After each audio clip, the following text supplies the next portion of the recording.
네, 서울 강서병 한정혜입니다.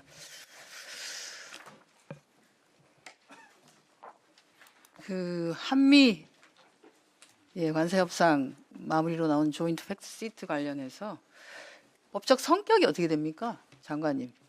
다시 한번 정확하게 말씀을 해주세요.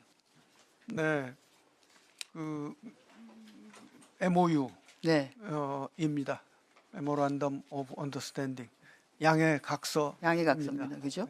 그래서 그 이제 조인트 팩트 시트 전문을 보면 24항에서부터 26항까지 법적 성격이 어떤 거다, 이 양해 각서는 하는 것들을 해놨는데, 방금 존경하는 우리 김준영 의원님께서도 말씀하셨습니다만 24항에 보면 각각의 나라에서 이것을 어쨌든 이행할 의지가 있다라고 하는 것을 다양한 방식으로 선언을 해라라고 합니다. 그게 계약적 성격이면 거기에 따라서, 법적 성격이면 법적 성격에 따라서 알아서 선언을 하라는 것이고, 25항은 다만 그러나 이것은 양해각서이기 때문에 법적으로 구속력이 있는 것은 아니다라고 하는 거죠.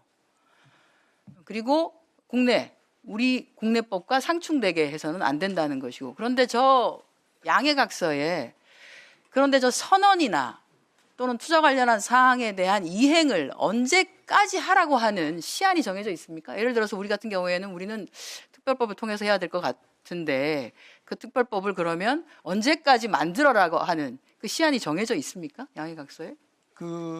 시한 자체는 이 MOU에 없습니다. 없죠. 네. 왜냐하면 그것은 우리는 입법부와 사법부가 분리되어 있고 마찬가지로 행정부와도 분리되어 있기 때문에 입법적 절차는 입법부에 맡겨져 있는 것이죠. 날짜도 남아 있지 않습니다. 자, 그러면 법안을 이제 행정부에 계시니까 말씀드리겠습니다. 법안이 제일 빠른 법이 11월 26일, 27일 날 국회에 제출이 됐고요. 그리고 여타 의원님들이 법안을 내서 12월 달에 한 4개 정도의, 12월 말경에 4개 정도의 법안이 제출이 되어 있습니다. 최근에 어제도 또 한 분이 내셨다고 하시긴 하던데요. 그러면 법안이 12월 말경에 한 4-5개가 제출된, 재정법이 제출되어 있는 경우에 지금이 1월 말인데 1월 말에 왜 통과가 안 됐냐라고 하는 게, 정부로 봤을 때, 이게 통상적으로 봤을 때 늦은 겁니까? 입법부에 네. 있는 사람으로서 좀 여쭙습니다. 이게 네. 지금 우리가 일부러 딜레이를 시키고 처리하지 않기 위해서 안간힘을 쓰고 있는 겁니까?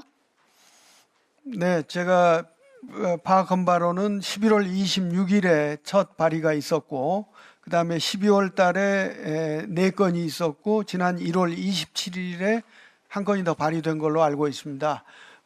저는 다른 법안의 경우 또 이렇게 여러 법안이 함께 제출되어서 또 협의 절차를 거치고 논의하고 하는 것에 대해서 제가 뭐라고 드릴 만한 지식도 없고 잘 모르겠습니다, 솔직히. 국회는 그리고- 국회 일정대로 진행을 그러니까요. 하고 있는 네. 것이죠. 예. 근데 이제 존경하는 지금 자리는 안 계시는데, 아까 안철수 의원님께서 왜 재경이 소위에서 논의를 하지 않느냐, 소위위원장은 여당 의원이 소위위원장이던데 라고 하시던데, 전체 회의에 상정도 안 되어 있습니다. 일자가 안 되어서. 숙려 기간을 지나고 이제 숙려 기간이 됐기 때문에 이제 상정을 할 절차에 와 있는 겁니다. 그러니까 국회는 국회의 일정대로 진행을 하고 있습니다. 그래서 이거 관련해서는 정부에서도 명확하게 그 미국 측에다가 얘기를 해주셔야 됩니다. 국회는 국회의 일정대로 진행을 하고 있는 것이고, 물론 정부 측에서는 이걸 빨리 해 주십사 하고 하는 얘기를 하지만, 국회가 그렇다고 그 법만 뒤에 있는 거를 지금 숙려기간인데 땡겨가지고 하는 경우는 그렇게 자주 있는 상황은 아닙니다. 그리고 이것은 야당 의원님들께서도 주장하시는 바와 같이 일정 부분 대한민국이 어쨌든 뭔가를 쥐어짜서 해야 되는 상황 아니겠습니까? 그러니까 세부적으로 국회는 그걸 검토할 의무도 있는 것입니다. 내용적으로도 그렇고요.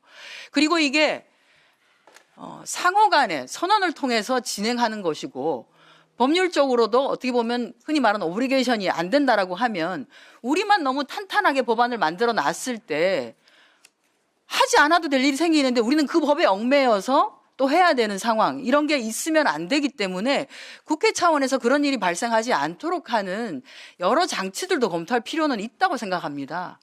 그래서 정부는 정부대로 굉장히 급하시겠지만 국회는 국회 일정을 밟아가겠다라는 말씀을 드리고요. 관련해서는 미국 측에 정확하게 말을 좀 잘 전달해 주십사는 말씀을 드리겠습니다. 해 주십시오. 네, 충분히 설명을 잘 하도록 하겠습니다. 그리고 제가 덧붙이고 미국 측에 덧붙여서 설명하고 싶은 것은 저희는 민주적 절차에 따라서 모든 일이 이루어지고 우리 행정부는 국회에 대한 신뢰와 존경이 있다는 점도 함께 충분히 설명토록 하겠습니다.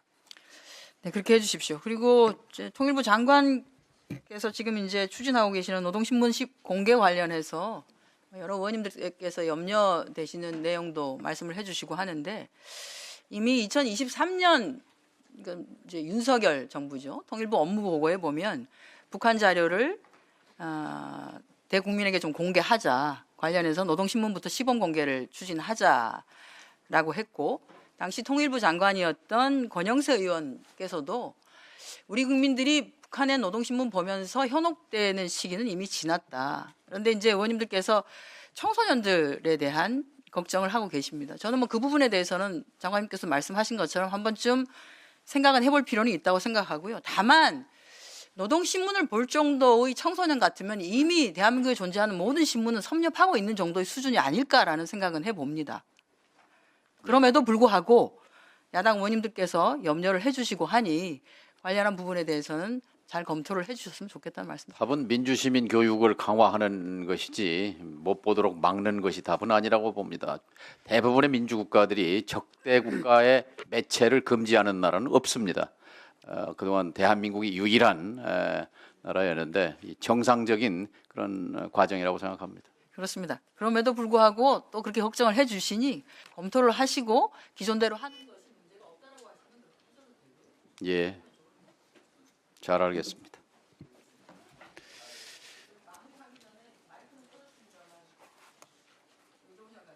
네. 한미 FTA가 지금 작동이 되고 있습니까? 작동이 되고 있습니다. 물론 작동이 안 되는 부분도 있지만은. 아니 근데 그것도 시사 선택으로 작동이 되는 것은 그렇게 되면 안 되는 것이죠.